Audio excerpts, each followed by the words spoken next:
Se suma Marisa Navarrete, abogada exfiscal. Bienvenida, Marisa, gracias por acompañarnos. Hola, Marisa. Estamos también con Sebastián Rabó, ingeniero de transporte de la Universidad Católica. Bueno, Iván Torres, que nos está acompañando con el pronóstico del tiempo, pero estamos hablando de la situación que ocurrió con este accidente de trenes ocurrido el día de ayer, con el resultado de 2 personas muertas. Hay una investigación, hay 2 detenidos, el conductor del tren de prueba y también el controlador de este Centro de Control de Tránsito, CTC.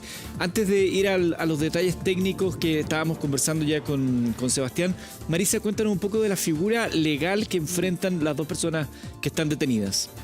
Bueno, lo primero que hay que tener en consideración aquí que los trenes no se regulan igual que los vehículos, ¿cierto? Tienen una reglamentación muy clara en la ley de tránsito, donde hay, ¿cierto?, infracciones están establecidas, que incluso de ellas son el presupuesto para un delito o un cuasi delito, por ejemplo, pasarse un disco pare o pasarse un semáforo, incluso la velocidad. Para un vehículo en una ciudad, eso está, ¿cierto?, reglamentado debidamente. En cambio, respecto de los trenes, obviamente que eso no puede regularse de esa forma porque no tienen la capacidad de responder a un disco pare, a un semáforo. Incluso la velocidad también, dependiendo del tren, ¿cierto?, tienen distintas velocidades, por lo tanto tampoco es posible atribuirle en principio, ¿cierto?, un exceso de velocidad. Dicho eso, entonces está la ley que regula el ferrocarril, donde se establecen ciertas figuras penales que entiendo no van a ser en general, no lo sabemos todavía porque ha pedido ampliación, pero no van a ser enfocadas. Una de ellas bien relevante es aquella que castiga al maquinista o al guardacruce que abandona su puesto de trabajo, ¿ya? Porque obviamente el abandonar su puesto de trabajo es una actitud absolutamente riesgosa y si ocasiona una muerte de una persona, las penas podrían llegar hasta los 5 años de privación de libertad. Marisa. También el manejo de un maquinista en estado de ebriedad son delitos específicos. Perfecto. A ver, ya, no desconocemos eso, yo creo que se habría sabido si es que hay ingesta de alcohol y todo. Pero sí se ha hablado, se decía ayer en la audiencia, que habría habido una omisión por parte del operador y también se ha especulado de una llamada que habría sido hecha por celular al maquinista y que no habría sido recibida, aunque los primeros antecedentes indicaban que sí hubo una alarma, que por eso las personas que estaban en ese convoy corrieron hacia la parte de atrás para evitar estar en la parte frontal del accidente. Claro. Bueno, explicaba esos tipos penales que podrían ser atingentes y que si no son aplicables en este caso, tendrían que aplicarse las normas generales que castigan los cuasi delitos, es decir, aquellos que se cometen sin dolo, para que nos entendamos, claro, se llaman cuasi delitos. Y allí entonces hay 2 figuras que podrían aplicarse. Una, un cuasi delito debido a que hay una imprudencia temeraria en alguna actuación, que podría ser, por ejemplo, el maquinista dejó andando el tren y se fue, no sé, a hacer cualquier cosa. Podría ser una imprudencia temeraria, o bien se infringen reglamentos. Y entonces ahí habría que estudiar la reglamentación propia para ver si es aplicable algún grado de negligencia. Pero en particular, a mí me parece que no contestar un llamado telefónico de celular no podría ser un presupuesto de una negligencia porque no es lo que se espera ni lo exigido para un maquinista. Por el contrario, nosotros esperaríamos que un maquinista no atendiera un teléfono celular. ¿Te das cuenta? Entonces, el maquinista lo que hace es confiar en que los mecanismos, que nos podrá a lo mejor detallar acá nuestro otro invitado, puedan funcionar en torno o por donde el vehículo pueda, el tren pueda encauzar su tránsito. Aquí se habla de una falla o una posible falla en la coordinación con la central de comunicaciones. Entonces, claro, quizás por eso se habría estado ocupando este teléfono celular. ¿La responsabilidad de quién sería? ¿De la central de coordinación, quizás? De no tener la infraestructura, o bueno, se entiende que puede haber momentos de falla, ¿no? Pero iría hacia las fallas técnicas que no permiten que exista una buena comunicación. Claro. O tal vez no hay alguna falla humana en el sentido que se autorizó ese viaje. Claro, eso no lo sabemos, es un poco especular, pero en principio, ¿cierto? Evidentemente los ferrocarriles tienen mecanismos de control, digamos, central, donde van comunicando a un maquinista por dónde, ¿cierto?, irse o alguna actuación que deba realizar. Hasta el momento es lo que uno puede presumir que hay un error allí. Respecto del maquinista, como digo, me parece difícil hasta el momento, con las condiciones o los antecedentes que tenemos, que haya él cometido alguna imprudencia de esta naturaleza. Sobre todo porque además, imagínate tú, que ellos son personas que son capacitadas y que al parecer, ¿cierto?, también haber advertido que venía otro les dijo y salvó la vida de un montón de otra gente, ¿te das cuenta? Porque él fue el que les avisó. Sí, nos decía ayer el gerente de FEPASA, Sebastián, que todo indica que ellos no tuvieron ningún llamado de parte de esta central control de tránsito centralizado, que es el que toma las decisiones, aunque ellos son de otra empresa, pero que de todas maneras dependen de ellos. No hay un vínculo de comunicación tren-tren, sino que todas las comunicaciones pasarían por esta unidad central, que no habría habido ningún tipo de advertencia, como sí habría ocurrido con el otro tren. Y digo habría porque esto es algo que se tiene que comprobar. ¿Qué tanta autonomía tiene un conductor de una máquina para tomar decisiones de cambiar de pista, de frenar, de acelerar, de lo que implica el tránsito de un tren? Existe autonomía, sin duda, pero siempre basando en la señalética, la información que reciben. Cambiarse de vía para evitar quizá una colisión, pensemos con algún animal, y chocar un tren sería aún peor. Por lo tanto, sin duda la toma de decisiones tiene que estar de alguna manera velada y aprobada por la central de control, porque de lo contrario uno podría generar incluso situaciones aún peores.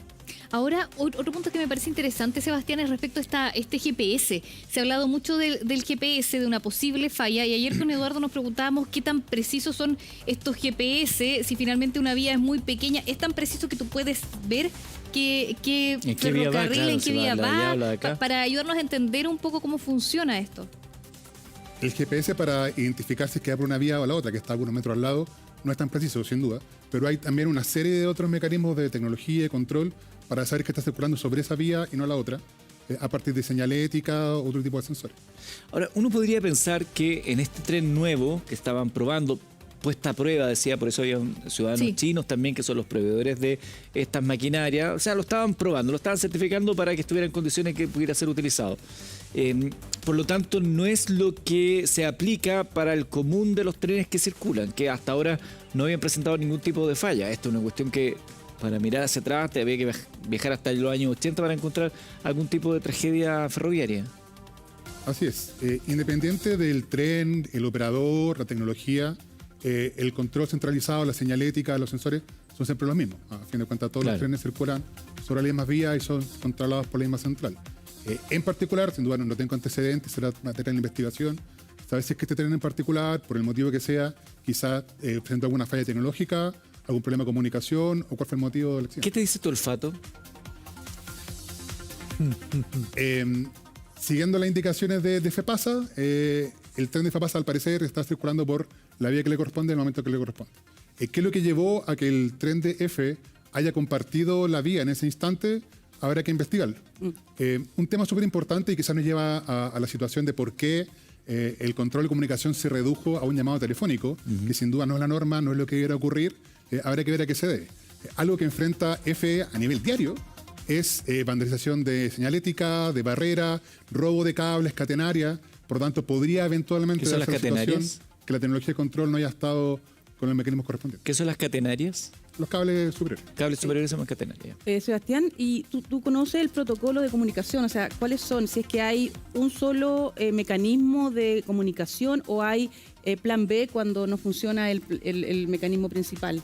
En este tipo de situaciones y de tecnologías siempre hay redundancia efectiva, de modo que si es que falla el canal de comunicación primario, hay un canal de comunicación secundario, pues analógico como una llamada por radio o teléfono, de modo que no todo dependa de la operación adecuada de un mecanismo o un sensor.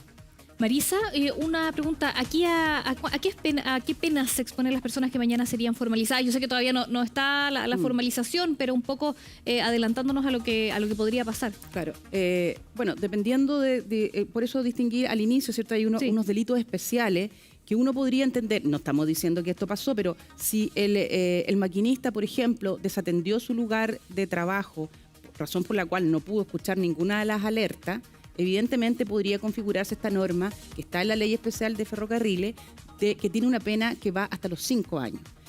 Por el contrario, si no está acreditado eso y hay una negligencia derivada de la infracción de reglamentos o hay una imprudencia temeraria, como dije, que son cuestiones de hecho que van a tener que resolverse, la pena no va a llegar a los 5 años, va a llegar solo hasta los 3 años. Entonces, por eso es importante saber qué es lo que pasó realmente, pero siempre va a ser hasta los 5 años, porque no estamos hablando de una actuación dolosa, es decir, evidentemente la persona que incurrió en esta negligencia no tenía la intención de darle muerte a las personas, eso inmediatamente decae las penas probables. Solo para cerrar este punto, hay hoy día en el Mercurio el relato del testigo.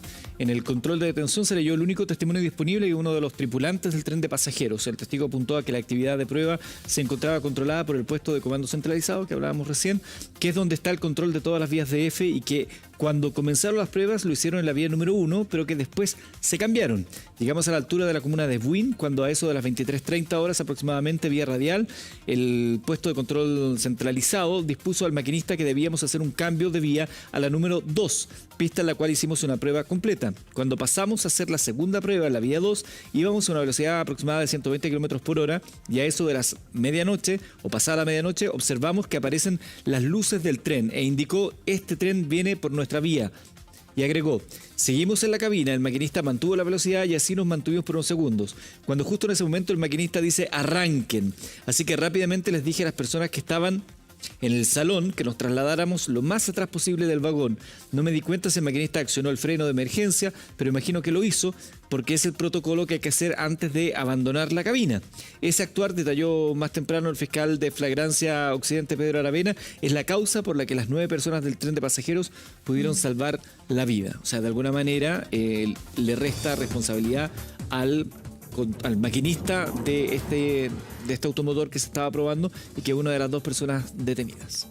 No necesariamente resta responsabilidad, porque estamos hablando siempre en el marco de cuasi delito, es decir, personas que no han tenido la intención de cometerlo. Entonces, cuando tú cometes una negligencia y tienes un resultado como este, lo que tienes que hacer es tratar de evitar... Lo que dice acá es que le ordenaron que se cambiara de vía en determinado punto. Eso tiene que todo probarse, claro. Pero si a mí me dicen, yo soy el maquinista, me dicen: cámbiate la vía 2, hago caso, no me voy a poner a cuestionar las decisiones del centro de control. Claro, pero lo que pasa es que yo lo contrasto con lo que dijo la fiscal Pamela Torre en la prensa, y dijo: se está investigando respecto del maquinista un posible abandono o no atención al llamado que se le hizo a través del teléfono. Entonces, en esa es la vía que podría imputársele algún tipo de responsabilidad, sobre todo por lo que dice Sebastián, que dice que podría ser un mecanismo, lo desconozco totalmente, si es un mecanismo alternativo el contestar un celular.